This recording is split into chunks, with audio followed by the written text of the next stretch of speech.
नमस्कार। सूक्ष्म जीवों की इस अनदेखी दुनिया की गहराई में उतरने के लिए तैयार हो जाइए। जी हाँ, एक ऐसी दुनिया जो दिखती नहीं पर हमारे चारों ओर है। आज हम यही समझने वाले हैं कि बैक्टीरिया, फंगस, वायरस जैसे ये नन्हे मतलब बिल्कुल छोटे जीव हमारे रोजमर्रा के जीवन को असल में कैसे बेहतर बनाते हैं। बिल्कुल, अक्सर हम इन्हें बीमारी से जोड़ते हैं पर इनके फायदे कहीं ज्यादा हैं। आज की हमारी ये चर्चा सूक्ष्म जीव उपयोग और महत्व WRT ह्यूमन वेलफेयर शीर्षक वाली सामग्री के कुछ खास हिस्सों पर आधारित है। हमारा मकसद है इन स्रोतों से सबसे महत्वपूर्ण जानकारी निकालना और ये समझना कि कैसे सूक्ष्म जीव, आप देखिए, घरेलू चीजों से लेकर बड़े उद्योगों, खेती और यहाँ तक कि पर्यावरण बचाने में भी कितनी बड़ी भूमिका निभाते हैं। तो चलिए देखते हैं ये छोटे पैकेट असल में क्या-क्या बड़ा धमाका करते हैं। बिल्कुल। कभी सोचा है कि सुबह की दही या दोपहर की इडली या शाम को खाने वाली ब्रेड, इनमें क्या एक जैसा है? सोचने वाली बात है। या फिर कुछ दवाएं जो जान बचाती हैं, वो कैसे बनती हैं? जवाब छिपा है इन्हीं सूक्ष्म जीवों में। सही कहा। तो चलिए इस दिलचस्प दुनिया के रहस्यों को परत दर परत खोलते हैं। शुरुआत करते हैं अपनी रसोई से ही। सबसे आसान वहीं से शुरू करते हैं। हाँ, दही, पनीर, छाछ, इन सब में सूक्ष्म जीवों का ही तो कमाल है ना? एकदम सही। खास करके लैक्टिक एसिड बैक्टीरिया, जिन्हें हम LAB कहते हैं, जैसे लैक्टोबैसिलस। अच्छा। ये क्या करते हैं, दूध में जो चीनी होती है ना, लैक्टोज, हाँ, उसे लैक्टिक एसिड में बदल देते हैं। ओ। और इसी एसिड से दूध, आप कह सकते हैं, जम जाता है और फिर दही या पनीर जैसा रूप ले लेता है। और एक और फायदा, दही में विटामिन B12 की मात्रा भी बढ़ जाती है। अरे वाह, ये तो सेहत के लिए भी अच्छा है। और पनीर की भी तो कई किस्में होती हैं, कुछ नरम, कुछ सख्त। जी बिल्कुल, वो निर्भर करता है कि उसमें पानी कितना है। जैसे सॉफ्ट पनीर में 50 से 80% पानी होता है, सेमी हार्ड में करीब 45% और हार्ड पनीर में 40% से भी कम। और मैंने सुना है स्विस चीज में जो बड़े बड़े छेद होते हैं, हाँ वो भी किसी बैक्टीरिया की वजह से होते हैं। हाँ, बिल्कुल, वो एक खास बैक्टीरिया है, प्रोपियोनेबैक्टीरियम शेरमेनाई। अच्छा। ये फर्मेंटेशन के दौरान काफी मात्रा में कार्बन डाइऑक्साइड गैस बनाता है और उसी गैस से वो बड़े छेद बन जाते हैं। कमाल है। और वो मशहूर रॉकफोर्ट चीज है ना, नीला वाला, हाँ। उसको उसका खास स्वाद और वो नीला रंग पेनिसिलियम रॉकफोर्टाई नाम की फंगस से मिलता है। क्या बात है, फंगस चीज में, वाह। और ब्रेड, ब्रेड कैसे फूलती है? मतलब वो नरम और स्पंजी कैसे बनती है? उसका श्रेय जाता है एक यीस्ट को, सैक्रोमाइसिस सेरेविसी। इसे बेकर का यीस्ट भी कहते हैं। ओके। ये यीस्ट आटे में जो शुगर होती है उसे फर्मेंट करता है। इस प्रोसेस में कार्बन डाइऑक्साइड और इथेनॉल बनता है। तो जो कार्बन डाइऑक्साइड गैस के बुलबुले बनते हैं वही आटे को फुलाते हैं, जिससे ब्रेड नरम और जिसे कहते हैं पोरस बनती है। इसी को लीवनिंग कहते हैं। अच्छा, लीवनिंग, समझ गया। और दक्षिण भारत के डोसा इडली में भी तो कुछ ऐसा ही होता है। बिल्कुल, चावल और दाल का जो घोल होता है ना, हाँ। उससे बैक्टीरिया जैसे ल्यूकोनोस्टॉक और स्ट्रेप्टोकोकस रात भर फर्मेंट करते हैं। उसी से वो खट्टापन और वो हल्की फूली हुई बनावट आती है। सही। और सिर्फ यही नहीं, सोया सॉस है या इंडोनेशिया का टेम्पे है, ये सब भी फर्मेंटेशन से ही बनते हैं। यहाँ तक कि कुछ पारंपरिक पेय जैसे दक्षिण भारत में ताड़ी, वो भी ताड़ के रस को फर्मेंट करके ही बनाया जाता है। उसमें करीब 6% अल्कोहल होता है। अच्छा, तो मतलब रसोई से निकलकर अब थोड़ा बड़े पैमाने पर चलते हैं। अल्कोहलिक पेय बनाने में भी तो इनका बहुत बड़ा हाथ है। बहुत बड़ा। यहाँ भी यीस्ट ही मुख्य खिलाड़ी है, खासकर सैक्रोमाइसिस सेरेविसी। ये फलों के रस या अनाज में जो शुगर होती है उसे फर्मेंट करके इथेनॉल यानी अल्कोहल बनाता है। तो वाइन और बियर ये कैसे अलग हैं? देखिए, वाइन बनती है फलों के रस से, ज्यादातर अंगूर के रस से। फर्मेंटेशन के बाद इसमें अल्कोहल करीब 10 से 14% होता है। और बियर बनती है जौ के माल्ट से। फर्मेंटेशन के बाद इसमें अल्कोहल थोड़ा कम, 4 से 8% के आसपास रहता है। और इन दोनों में? हाँ, इन दोनों में फर्मेंटेड घोल का आसवन मतलब डिस्टिलेशन नहीं किया जाता। अच्छा। लेकिन विस्की, रम, ब्रांडी जैसी ड्रिंक्स में तो अल्कोहल ज्यादा होता है। बिल्कुल। वो इसलिए क्योंकि वो डिस्टिलेशन से बनती हैं। फर्मेंटेशन से जो घोल तैयार होता है अनाज से विस्की के लिए, फलों से ब्रांडी के लिए, गन्ने के शीरे से रम के लिए उसे डिस्टिल किया जाता है। तो डिस्टिलेशन से अल्कोहल की मात्रा बढ़ जाती है? हाँ, इससे अल्कोहल कॉन्सेंट्रेट हो जाता है 40% या उससे भी ज्यादा। तो प्रक्रिया बेसिकली वही फर्मेंटेशन है, बस एक एक्स्ट्रा स्टेप डिस्टिलेशन जुड़ जाता है। समझ गया। अब इंडस्ट्री में एक और बहुत ही महत्वपूर्ण चीज है एंटीबायोटिक्स। ये क्या होती हैं और सूक्ष्मजीव इन्हें कैसे बनाते हैं? एंटीबायोटिक्स देखिए ऐसे केमिकल हैं जो एक सूक्ष्मजीव बनाता है। हाँ, अब वो केमिकल दूसरे हानिकारक सूक्ष्मजीवों की बढ़ोतरी, उनकी ग्रोथ रोक देते हैं या उन्हें मार ही देते हैं। ओह, तो एक तरह से ये माइक्रोब्स की आपस की लड़ाई के हथियार हैं जो हमारे बहुत काम आ गए। सही। पेनिसिलिन की कहानी तो बहुत ही फेमस है। हाँ बिल्कुल, 1928 में अलेक्जेंडर फ्लेमिंग ने वो भी गलती से देखा कि एक फंगस थी पेनिसिलियम नोटेटम, उसके आसपास बैक्टीरिया पनप ही नहीं रहे थे।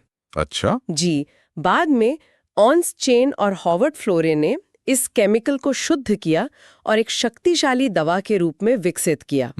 और द्वितीय विश्व युद्ध में तो इसने लाखों जानें बचाईं। इसी खोज के लिए तीनों को 1945 में नोबेल पुरस्कार भी मिला। क्या बात है। आजकल इसका उत्पादन एक दूसरी फंगस पी क्राइसोजेनम से बड़े पैमाने पर होता है। तो क्या सिर्फ फंगस से ही एंटीबायोटिक्स मिलती हैं या बैक्टीरिया से भी? नहीं, बैक्टीरिया से भी मिलती हैं, बहुत सारे मिलती हैं। जैसे बैसिलस बैक्टीरिया से बैसिट्रेसिन और पॉलीमिक्सिन मिलती है। अच्छा। और एक और ग्रुप है एक्टिनोमाइसिटीज, उसमें स्ट्रेप्टोमाइसीज नाम का बैक्टीरिया आता है। उससे तो कई महत्वपूर्ण एंटीबायोटिक्स मिली हैं, जैसे स्ट्रेप्टोमाइसिन, टेट्रासाइक्लिन, एरिथ्रोमाइसिन, लिस्ट लंबी है। बाप रे, मतलब ये सूक्ष्म जीव तो पूरी दवा की फैक्ट्री जैसे हैं। क्या ये सिर्फ एंटीबायोटिक्स ही बनाते हैं या और भी कुछ काम के केमिकल्स बनाते हैं? नहीं, और भी बहुत कुछ बनाते हैं। कई तरह के ऑर्गेनिक एसिड्स यानी कार्बनिक अम्ल, जैसे सिरका, वो एसिटिक एसिड होता है ना, हाँ। उसे एसिटोबैक्टर एसिटी नाम का बैक्टीरिया बनाता है, अल्कोहल को ऑक्सीडाइज करके। ओके। फिर एस्परजिलस नाइजर नाम की फंगस साइट्रिक एसिड बनाती है। ये तो आपको पता ही होगा, खाने पीने की चीजों में, सॉफ्ट ड्रिंक्स में खूब इस्तेमाल होता है। हाँ बिल्कुल। और लैक्टोबैसिलस बैक्टीरिया लैक्टिक एसिड बनाता है, जिसका इस्तेमाल डेयरी और दूसरी फूड इंडस्ट्री में होता है। और एंजाइम्स? मैंने सुना है आजकल डिटर्जेंट में भी एंजाइम्स होते हैं दाग हटाने के लिए। बिल्कुल सही सुना है। प्रोटीएज जैसे एंजाइम होते हैं जो प्रोटीन वाले दाग, जैसे खून या अंडे के दाग, हटाने में मदद करते हैं। अच्छा। इसी तरह पेक्टिनेज एंजाइम है, वो फलों के रस को साफ करने, मतलब क्लैरिफाई करने में काम आता है। बॉटल वाले जूस ज्यादा साफ दिखते हैं ना, वो इसी वजह से। एमाइलेज स्टार्च को तोड़ने में काम आता है। और एक बहुत ही खास एंजाइम है स्ट्रेप्टोकाइनेज। हाँ, इसे स्ट्रेप्टोकोकस बैक्टीरिया बनाता है। इसे क्लॉट बस्टर कहते हैं। क्लॉट बस्टर मतलब खून के थक्के तोड़ने वाला। एग्जैक्टली। ये हार्ट अटैक के मरीजों में खून के थक्के घोलने में मदद करता है। जान बचाने वाला एंजाइम है ये तो वाकई कमाल है। अच्छा, और ये बायो एक्टिव अणु क्या चीज है? आपने साइक्लोस्पोरिन ए और स्टैटिन्स का जिक्र किया था। हाँ, ये भी सूक्ष्म जीवों से मिलने वाले कुछ खास तरह के मॉलिक्यूल हैं जिनके शरीर पर स्पेसिफिक असर होते हैं। जैसे साइक्लोस्पोरिन ए, ये ट्राइकोडर्मा पॉलिस्पोरम नाम की फंगस से मिलता है। ये एक इम्यूनोसप्रेसेंट है। इम्यूनोसप्रेसेंट मतलब इम्यून सिस्टम को दबाने वाला। हाँ, इसलिए ये ऑर्गन ट्रांसप्लांट के मरीजों के लिए बहुत जरूरी है, ताकि उनका शरीर नए अंग को, मतलब किडनी या हार्ट को रिजेक्ट ना करे। समझ गया, ये बहुत महत्वपूर्ण है। और स्टेटिन्स मिलते हैं मोनास्कस परप्यूरियस नाम के यीस्ट से। ये दवाएं खून में कोलेस्ट्रॉल कम करने के काम आती हैं। अच्छा, कैसे? ये बेसिकली उस एंजाइम को रोकते हैं जो शरीर में कोलेस्ट्रॉल बनाने के लिए जिम्मेदार है, तो कोलेस्ट्रॉल कम बनता है। वाह, मतलब घरेलू चीजें, इंडस्ट्री, दवाएं, हर जगह माइक्रोब्स। अब एक और बहुत जरूरी पहलू पर आते हैं जो शायद हम रोज सोचते नहीं, सीवेज ट्रीटमेंट, गंदे पानी की सफाई। जी, ये बहुत ही जरूरी है, खासकर शहरों में। ये क्यों इतना जरूरी है और इसमें सूक्ष्मजीव कैसे मदद करते हैं? देखिए, शहरों और कस्बों से जो लाखों लीटर गंदा पानी रोज निकलता है, उसे सीवेज कहते हैं। हाँ। उसमें क्या होता है, घरों का कचरा, टॉयलेट का वेस्ट, मतलब मलमूत्र, ढेर सारा ऑर्गेनिक मैटर और साथ में बहुत सारे बीमारी फैलाने वाले माइक्रोब्स भी होते हैं। ओह, ये तो खतरनाक है। बिल्कुल, अगर इसे सीधे नदियों या तालाबों में छोड़ दें तो पानी बुरी तरह प्रदूषित हो जाएगा, बीमारियां फैलेंगी। इसीलिए इसे पानी के स्रोतों में छोड़ने से पहले सीवेज ट्रीटमेंट प्लांट्स यानी एसटीपीज में साफ करना पड़ता है। और इसमें माइक्रोब्स का क्या रोल है? सबसे मजेदार बात यही है, इस सफाई के काम में मुख्य भूमिका सीवेज में ही कुदरती तौर पर मौजूद हेट्रोट्रॉफिक सूक्ष्मजीव निभाते हैं। मतलब प्रकृति ने हमें गंदगी साफ करने वाले सहायक पहले से ही दे रखे हैं, हमें बस उन्हें सही माहौल देना होता है। अच्छा, तो ये सफाई होती कैसे? क्या स्टेप्स होते हैं? इसके मुख्य रूप से 2, कभी-कभी 3 चरण होते हैं। पहला है प्राइमरी ट्रीटमेंट। ये ज्यादातर एक फिजिकल प्रक्रिया है। फिजिकल मतलब इसमें माइक्रोब्स का रोल नहीं होता। इसमें पहले पानी को छानते हैं, फिल्ट्रेशन, ताकि उसमें तैरता हुआ कूड़ा कचरा, पॉलिथीन वगैरह निकल जाए। ठीक है। फिर पानी को बड़े टैंकों में कुछ देर ठहराया जाता है, सेडिमेंटेशन, जिससे मिट्टी, रेत, कंकड़ जैसी भारी चीजें नीचे बैठ जाती हैं। ये जो नीचे बैठा हुआ ठोस पदार्थ है, इसे कहते हैं primary sludge. Okay, primary sludge. और जो ऊपर पानी बचा, उस पानी को कहते हैं प्राइमरी एफ्लुएंट। अब असली काम यानी बायोलॉजिकल ट्रीटमेंट इसी प्राइमरी एफ्लुएंट पर होता है। इसे सेकेंडरी ट्रीटमेंट कहते हैं। तो सेकेंडरी ट्रीटमेंट में माइक्रोब्स काम करते हैं? हाँ, यहीं पर माइक्रोब्स का रोल आता है। सबसे कॉमन तरीका है activated sludge method. Activated sludge method, ये क्या होता है? इसमें प्राइमरी एफ्लुएंट को बड़े-बड़े टैंक्स में डाला जाता है, जिन्हें एरेशन टैंक कहते हैं, और इनमें जोरों से हवा पंप की जाती है या पानी को तेजी से घुमाया जाता है। हवा क्यों? हवा इसलिए ताकि पानी में ऑक्सीजन घुल जाए। इससे एरोबिक बैक्टीरिया और फंगस जो ऑक्सीजन की मौजूदगी में काम करते हैं, वो तेजी से बढ़ने लगते हैं। अच्छा। और बढ़ते बढ़ते ये बैक्टीरिया और फंगस मिलकर जाली जैसे झुंड बना लेते हैं, जिन्हें फ्लॉक्स कहते हैं। फ्लॉक्स, ये क्या करते हैं? यही फ्लॉक्स पानी में घुले हुए ऑर्गेनिक कचरे को, मतलब गंदगी को, अपने भोजन की तरह इस्तेमाल करते हैं, उसे खा जाते हैं एक तरह से। अरे माँ, मतलब माइक्रोब्स गंदगी को हजम कर लेते हैं? बिल्कुल। जैसे जैसे वो ऑर्गेनिक मैटर को खाते हैं, पानी साफ होता जाता है। पानी में ऑर्गेनिक प्रदूषण कितना है, इसे नापने के लिए एक पैरामीटर इस्तेमाल होता है, BOD, यानी बायोकेमिकल ऑक्सीजन डिमांड। BOD, ये क्या है? BOD का मतलब है कि पानी में मौजूद ऑर्गेनिक मैटर को तोड़ने के लिए बैक्टीरिया को कितनी ऑक्सीजन चाहिए। जितनी ज्यादा गंदगी, उतनी ज्यादा ऑक्सीजन की जरूरत, यानी उतनी ज्यादा BOD। अच्छा, तो BOD ज्यादा मतलब पानी ज्यादा गंदा। हाँ, तो जब एरेशन टैंक में बैक्टीरिया गंदगी खाते हैं तो पानी की BOD कम होती जाती है। ठीक है, तो जब BOD काफी कम हो जाती है, फिर? जब BOD काफी कम हो जाती है, मतलब पानी काफी हद तक साफ हो गया है, तो इस पानी को दूसरे टैंक में भेजा जाता है, जिसे सेटलिंग टैंक कहते हैं। Settling tank? यहाँ क्या होता है? यहाँ पानी को शांत छोड़ दिया जाता है, जिससे वो बैक्टीरियल फ्लॉक्स नीचे बैठ जाते हैं। ये जो नीचे बैठा हुआ मटेरियल है ना, इसी को कहते हैं एक्टिवेटेड स्लज। अच्छा, इसीलिए इसका नाम एक्टिवेटेड स्लज मेथड है। हाँ, अब इस एक्टिवेटेड स्लज का एक छोटा सा हिस्सा वापस एरेशन टैंक में डाल दिया जाता है। क्यों? जामन की तरह, जैसे दही जमाने के लिए थोड़ा पुराना दही डालते हैं ना, हाँ। वैसे ही ये थोड़ा सा स्लज डालने से अगले बैच के पानी में माइक्रोब्स की ग्रोथ जल्दी शुरू हो जाती है। इसे इनोक्यूलम कहते हैं। समझ गए।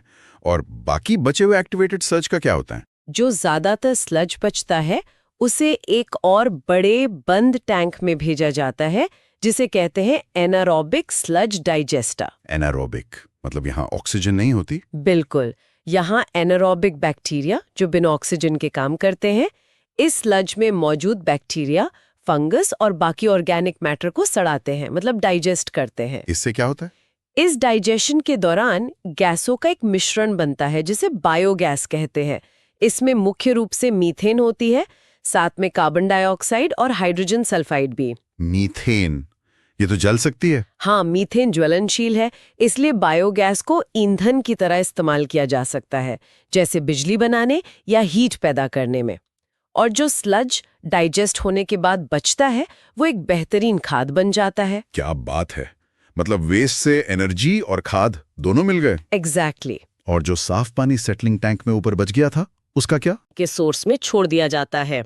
क्या ये पानी पीने लायक होता है? नहीं, आमतौर पर पीने लायक नहीं होता। अगर पानी को और भी ज्यादा साफ करना हो, जैसे पीने के लिए या इंडस्ट्री में दोबारा इस्तेमाल के लिए, तो एक और चरण होता है टर्शरी ट्रीटमेंट। टर्शरी ट्रीटमेंट, इसमें क्या करते हैं? ये एक फिजिको-केमिकल प्रोसेस है। इसमें पानी में बचे खुचे पोषक तत्व जैसे नाइट्रोजन, फास्फोरस, घुले हुए पदार्थ और खासकर बीमारी फैलाने वाले कीटाणुओं को हटाया जाता है। इसके लिए क्लोरीन डालना, ओजोन गैस से ट्रीट करना या यूवी रेडिएशन का इस्तेमाल जैसे तरीके अपनाए जाते हैं। काफी लंबा प्रोसेस है ये तो।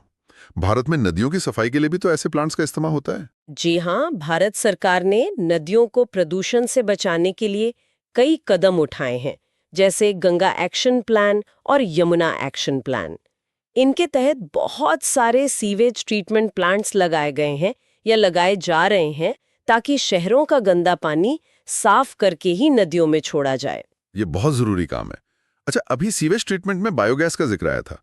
ये बायोगैस अलग से भी तो बनाई जाती है ना? खासकर गांवों में गोबर से? हाँ बिल्कुल, बायोगैस सिर्फ सीवेज ट्रीटमेंट का बाय प्रोडक्ट नहीं है, इसे सीधे तौर पर भी बनाया जाता है और ये ऊर्जा का एक बहुत अच्छा रिन्यूएबल स्रोत है। तो ये बायोगैस है क्या असल में, और बनती कैसे है? बायोगैस, जैसा मैंने बताया, गैसों का एक मिक्सचर है। इसमें सबसे ज्यादा होती है मीथेन, CH4, करीब 50 से 70%। फिर होती है कार्बन डाइऑक्साइड, CO2, लगभग 30-40%, और थोड़ी मात्रा में हाइड्रोजन सल्फाइड, H2S, और दूसरी गैसें। और इसे बनाते कौन है? इसे बनाते हैं एनएरोबिक बैक्टीरिया का एक समूह, जिन्हें मीथेनोजेंस कहते हैं, जैसे मीथेनोबैक्टीरियम। ये बैक्टीरिया ऑर्गेनिक मैटर को, मतलब गोबर, खेती का कचरा, बचा हुआ खाना, यहाँ तक कि सीवेज स्लज को भी बिना ऑक्सीजन के माहौल में सड़ाकर मीथेन गैस पैदा करते हैं। ये वही बैक्टीरिया हैं जो गाय भैंस जैसे जुगाली करने वाले जानवरों के पेट में भी होते हैं? हाँ बिल्कुल वही। गाय के पेट, र्यूमन में, ये सेल्यूलोज को पचाने में मदद करते हैं और साथ में मीथेन गैस भी बनाते हैं। इसीलिए गोबर में ये बैक्टीरिया काफी मात्रा में होते हैं और गोबर बायोगैस बनाने के लिए बहुत अच्छा कच्चा माल है। अच्छा, भारत में तो इसका काफी इस्तेमाल होता है, मैंने सुना है। जी बिल्कुल, भारत में गांवों में बायोगैस का उत्पादन काफी पॉपुलर है। भारतीय कृषि अनुसंधान संस्थान IARI और खादी और ग्रामोद्योग आयोग KVIC ने मिलकर इसकी तकनीक को काफी सरल और सस्ता बनाया है। कैसा होता है प्लांट? एक सामान्य बायोगैस प्लांट में एक कंक्रीट का बना हुआ डाइजेस्टर टैंक होता है जो जमीन में गड़ा होता है। इसमें गोबर और पानी का घोल, स्लरी, डाला जाता है। टैंक के ऊपर एक फ्लोटिंग या फिक्स्ड डोम होता है जहां गैस इकट्ठी होती है। एक पाइप से गैस निकालकर चूल्हे या लैंप तक ले जाई जाती है और दूसरी तरफ से बची हुई स्लरी बाहर निकलती है, जो बहुत अच्छी खाद होती है। तो ये बनाना काफी आसान लगता है। हाँ, टेक्नोलॉजी काफी सरल है। इसमें मुख्यतः 3 स्टेप्स होते हैं। पहला, सॉल्युबलाइजेशन, जिसमें बड़े ऑर्गेनिक मॉलिक्यूल छोटे और घुलनशील अणुओं में टूटते हैं। दूसरा, एसिडोजेनेसिस, जिसमें बैक्टीरिया इन छोटे अणुओं को ऑर्गेनिक एसिड्स में बदलते हैं। और तीसरा, मिथेनोजेनेसिस, जिसमें मिथेनोजन बैक्टीरिया इन एसिड्स को मीथेन और CO2 में बदल देते हैं। अच्छा, तो ये गांव के लिए तो बहुत फायदेमंद है। खाना पकाने के लिए साफ ईंधन और खेत के लिए खाद। बिल्कुल, ये प्रदूषण भी कम करता है और लकड़ी पर निर्भरता भी घटाता है। चलिए, अब खेती की बात करते हैं। आजकल केमिकल कीटनाशकों के बुरे असर की बहुत चर्चा होती है। क्या सूक्ष्म जीव इसमें भी हमारी कोई मदद कर सकते हैं? हाँ, बिल्कुल कर सकते हैं, और ये बहुत जरूरी भी है। केमिकल पेस्टिसाइड्स न सिर्फ पर्यावरण को नुकसान पहुंचाते हैं, बल्कि हमारी सेहत के लिए भी खतरनाक हो सकते हैं। इसका एक बेहतर विकल्प है बायो कंट्रोल, यानी जैव नियंत्रण। बायो कंट्रोल, इसका क्या मतलब है? बायो कंट्रोल का मतलब है हानिकारक कीटों, बीमारियों या खरपतवारों को नियंत्रित करने के लिए दूसरे जीवों का इस्तेमाल करना। ये जीव उन हानिकारक जीवों के प्राकृतिक दुश्मन हो सकते हैं, जैसे शिकारी, परजीवी या कोई बीमारी फैलाने वाले माइक्रोब। तो ये ज्यादा सुरक्षित तरीका है? हाँ, ये ज्यादा सुरक्षित है क्योंकि ये बहुत स्पेसिफिक होता है। मतलब बायो कंट्रोल एजेंट अक्सर सिर्फ टारगेट पेस्ट को ही नुकसान पहुंचाता है। दूसरे फायदेमंद कीड़ों, इंसानों या पर्यावरण पर उसका बुरा असर नहीं होता या बहुत कम होता है। अच्छा, तो खरपतवार यानी वीड्स हटाने के लिए कैसे इस्तेमाल होता है? इसके भी उदाहरण हैं, जैसे एक फंगस है फाइटोफथोरा पाल्मीवोरा, इसे डिवाइन नाम से कमर्शियली बेचा जाता है। ये सिट्रस यानी नींबू संतरे के बागानों में मिल्कवीड वाइन्स नाम के खरपतवार को मारती है। इसी तरह कुछ कीड़े भी हैं जो खास खरपतवारों को खाते हैं। जैसे ऑस्ट्रेलिया में नागफनी का पौधा बहुत फैल गया था, तो उसे कंट्रोल करने के लिए कोचिनियल कीट को लाया गया जो उसे खाता है। अच्छा, और फसलों को नुकसान पहुंचाने वाले कीड़ों के लिए? कीड़ों के लिए तो बायो कंट्रोल के कई तरीके हैं। एक तो है उनके शिकारियों का इस्तेमाल करना, जैसे लेडीबग बीटल जो होती है वो एफिड्स नाम के छोटे कीड़ों को खाती है। हाँ, देखिए मैंने, लाल रंग की। हाँ, या फिर गेम्बूसिया मछली मच्छर के लार्वा को खाती है, तो उसे तालाबों में छोड़कर मच्छर कंट्रोल कर सकते हैं। ये तो अच्छा है। और माइक्रोब्स कैसे मदद करते हैं? माइक्रोब्स भी कीड़ों में बीमारी फैला सकते हैं, जैसे बैकुलोवायरस। ये ऐसे वायरस है जो सिर्फ कीड़ों और कुछ दूसरे आर्थ्रोपॉड्स को ही इन्फेक्ट करते हैं। सिर्फ कीड़ों को? हाँ, ये इंसानों, जानवरों, पक्षियों या यहाँ तक कि फायदेमंद कीड़ों जैसे मधुमक्खियों के लिए भी पूरी तरह सुरक्षित माने जाते हैं। तो इन्हें स्प्रे करके हानिकारक कीड़ों की आबादी कम की जा सकती है। और ट्राइकोडर्मा फंगस का भी नाम आता है अक्सर? जी, ट्राइकोडर्मा मिट्टी में रहने वाली एक बहुत ही फायदेमंद फंगस है। ये पौधों की जड़ों के आसपास रहती है और कई तरह के हानिकारक फंगस और नेमेटोड से जड़ों को बचाती है। तो ये पौधों की बीमारियों को कंट्रोल करने में मदद करती है। ये भी बायो कंट्रोल का ही एक रूप है। क्या बायो कंट्रोल के कुछ और भी तरीके हैं, मतलब कीड़ों को मारने के अलावा? हाँ, और भी रणनीतियां हैं। जैसे एक तरीका है स्टेरिलाइजेशन। इसमें नर कीटों को लैब में रेडिएशन वगैरह से नपुंसक बनाकर बड़ी संख्या में छोड़ा जाता है। जब ये जंगली मादाओं से मेटिंग करते हैं तो बच्चे पैदा नहीं होते और धीरे धीरे आबादी कम हो जाती है। अच्छा, ये तो चालाकी वाला तरीका है ना? दूसरा तरीका है फेरोमोन ट्रैप्स का इस्तेमाल। फेरोमोन वो केमिकल होते हैं जो कीड़े एक दूसरे को आकर्षित करने के लिए छोड़ते हैं। तो इन केमिकल्स को ट्रैप में लगाकर कीड़ों को फंसाया जा सकता है। या फिर जेनेटिक इंजीनियरिंग से ऐसी फसलें बनाना जिन पर कीड़ों का असर ही ना हो। इसका सबसे बड़ा उदाहरण है बीटी कॉटन। बीटी कॉटन, ये क्या है? इसमें बैसिलस थुरिंजिएंसिस, जिसे शॉर्ट में बीटी कहते हैं, नाम के बैक्टीरिया का एक जीन डाला गया है। ये जीन एक ऐसा प्रोटीन बनाता है जो कुछ खास तरह के कीड़ों जैसे कॉटन बॉलवर्म के लिए जहरीला होता है। तो जब कीड़ा बीटी कॉटन को खाता है वो मर जाता है। अच्छा, तो फसल खुद ही अपनी रक्षा कर लेती है? हाँ, कुछ हद तक। तो इतने सारे तरीके हैं बायो कंट्रोल के, क्या इन सबको मिलाकर इस्तेमाल करना चाहिए? बिल्कुल, सबसे अच्छा तरीका यही है। इसी को कहते हैं इंटीग्रेटेड पेस्ट मैनेजमेंट या आईपीएम। आईपीएम? हाँ, आईपीएम का मतलब है कीट नियंत्रण के लिए सभी उपलब्ध तरीकों जैसे बायो कंट्रोल, प्रतिरोधी किस्में उगाना, खेती के तरीके बदलना और अगर बहुत जरूरी हो तो बहुत सोच समझकर और कम मात्रा में सुरक्षित केमिकल पेस्टिसाइड्स का इस्तेमाल करना। इन सब को मिलाकर एक योजना बनाना। तो लक्ष्य यह है कि केमिकल्स का इस्तेमाल कम से कम हो? हाँ, लक्ष्य ये है कि कीटों को एक हद के नीचे रखा जाए ताकि वो ज्यादा नुकसान न कर पाएं और ऐसा करते हुए पर्यावरण और इंसान की सेहत पर कम से कम बुरा असर पड़े। आईपीएम इसी फिलॉसफी पर काम करता है। ये बहुत समझदारी भरा नजरिया लगता है। चलिए अब आते हैं हमारे आज के आखिरी पड़ाव पर, जैव उर्वरक यानी बायो फर्टिलाइजर्स। जी, ये भी खेती के लिए एक बहुत महत्वपूर्ण विषय है। तो ये बायो फर्टिलाइजर क्या होते हैं और ये मिट्टी की उर्वरता मतलब फर्टिलिटी कैसे बढ़ाते हैं? बायो फर्टिलाइजर, जैसा कि नाम से ही पता चल रहा है, जीवित सूक्ष्म जीव होते हैं। जब इन्हें बीज, जड़ या मिट्टी में डाला जाता है तो ये पौधों को पोषक तत्व उपलब्ध कराने में मदद करते हैं। तो ये केमिकल फर्टिलाइजर्स का विकल्प है? हाँ, ये केमिकल फर्टिलाइजर का एक अच्छा पर्यावरण अनुकूल विकल्प है। केमिकल फर्टिलाइजर मिट्टी को और पानी को प्रदूषित कर सकते हैं, लेकिन बायो फर्टिलाइजर मिट्टी की सेहत सुधारते हैं। ये कौन से पोषक तत्व देते हैं? ये मुख्य रूप से 2 पोषक तत्वों नाइट्रोजन और फास्फोरस की उपलब्धता बढ़ाने में मदद करते हैं, जो पौधों की ग्रोथ के लिए सबसे जरूरी होते हैं। नाइट्रोजन क्यों इतनी जरूरी है और माइक्रोब्स इसमें कैसे मदद करते हैं? देखिए, नाइट्रोजन पौधों के लिए सबसे जरूरी मैक्रोन्यूट्रिएंट है। Protein, chlorophyll, nucleic acid, DNA, RNA, इन सब के बनने के लिए नाइट्रोजन चाहिए। हमारे वायुमंडल में लगभग 78% नाइट्रोजन गैस N2 है, लेकिन पौधे इस गैस को सीधे इस्तेमाल नहीं कर सकते। ओह, तो फिर उन्हें नाइट्रोजन मिलती कैसे है? यहीं पर कुछ खास सूक्ष्मजीव काम आते हैं। कुछ बैक्टीरिया और साइनोबैक्टीरिया, जिन्हें ब्लू ग्रीन एल्गी भी कहते हैं, हवा की इस N2 गैस को अमोनिया NH3 जैसे रूपों में बदल सकते हैं, जिसे पौधे आसानी से सोख सकें। इस प्रक्रिया को नाइट्रोजन फिक्सेशन कहते हैं। अच्छा, कौन से माइक्रोब्स करते हैं ये काम? सबसे जाना माना उदाहरण है राइजोबियम बैक्टीरिया। राइजोबियम, ये दालों वाली फसलों में होता है। हाँ बिल्कुल।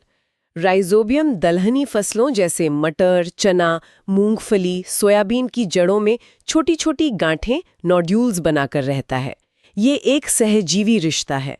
बैक्टीरिया पौधे से भोजन और रहने की जगह लेता है और बदले में हवा की नाइट्रोजन फिक्स करके पौधे को देता है। क्या ये सिर्फ दलहनी फसलों में ही होता है? नहीं, कुछ और बैक्टीरिया भी हैं जो बिना किसी पौधे के साथ सहजीवन बनाए मिट्टी में अकेले रहकर भी नाइट्रोजन फिक्स करते हैं। इन्हें फ्री लिविंग नाइट्रोजन फिक्सर्स कहते हैं, जैसे एजोटोबैक्टर और बिजेरिंकिया।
यहीं पर कुछ खास सूक्ष्मजीव काम आते हैं।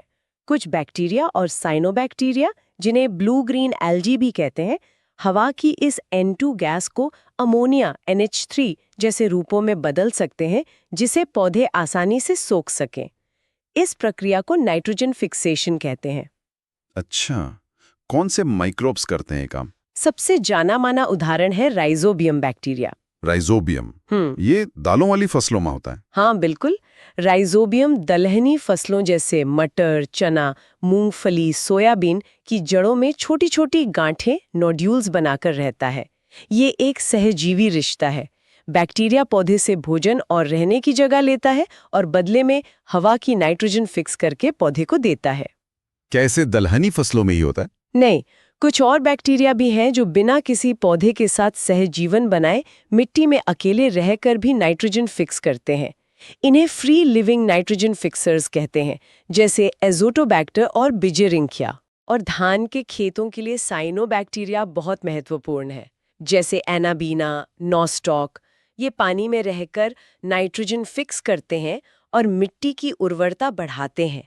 एक छोटा सा पानी का फर्न होता है एजोला, उसकी पत्तियों में एनाबीना रहता है और ये कॉम्बिनेशन धान के लिए बहुत अच्छी हरी खाद का काम करता है। क्या बात है। तो नाइट्रोजन की समस्या का समाधान माइक्रोब्स के पास है। अब फास्फोरस की बात करते हैं। आपने कहा था माइकोराइजा इसमें मदद करता है।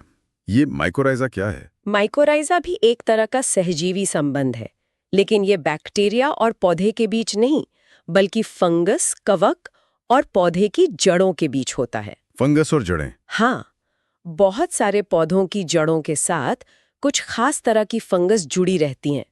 माइको मतलब फंगस और राइजा मतलब जड़। तो ये फंगस क्या करती हैं? फंगस के जो पतले पतले धागे होते हैं, जिन्हें हाइफी कहते हैं, वो जड़ों से कहीं ज्यादा दूर तक मिट्टी में फैल सकते हैं। ये हाइफी मिट्टी से पानी और पोषक तत्व, खासकर फास्फोरस, सोखते हैं और उन्हें पौधे तक पहुंचाते हैं। अच्छा, तो ये पौधे की पहुंच बढ़ा देते हैं। बिल्कुल। फास्फोरस पौधे के लिए बहुत जरूरी है, लेकिन मिट्टी में अक्सर ये ऐसी फॉर्म में होता है जिसे पौधे आसानी से सोख नहीं पाते। माइकोराइजा इसे पौधों के लिए उपलब्ध कराता है। और बदले में फंगस को क्या मिलता है?